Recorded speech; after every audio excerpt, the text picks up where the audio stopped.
ធីរសៀលថ្ងៃច័ន្ទទី29ខែធ្នូឆ្នាំ2025ត្រូវនឹងថ្ងៃ10កើតខែបុស្សឆ្នាំម្សាញ់ស័កស័កពុទ្ធសករាជ2569រួមមានម៉ោង 13:31 នាទីវប្បធម៌និងសិល្បៈអបពីចិត្ត13សិល្បៈម៉ោង 13:50 នាទីភាពយន្តប្រទេសក្រៅរឿង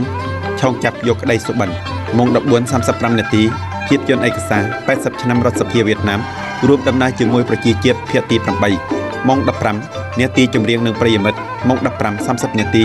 បទយកការកម្លាំងកំណើនថ្មីម៉ោង 16 នាទីសិល្បៈកុមារចំណូលសម្រាប់ម៉ោង 16:30 នាទីកម្មវិធីព័ត៌មានម៉ោង 16:50 នាទីភាពយន្តប្រទេសក្រៅរឿងអ្នកក្លាហានអ៊ុយយ៉ាងទៅម៉ោង 17:40 នាទីទស្សនវិជ្ជាថ្មីនៃជនបទសមាគមសហពន្ធនារីកន្ធើលើកកម្ពស់ជីវភាពរស់នៅឲ្យសមាជិកា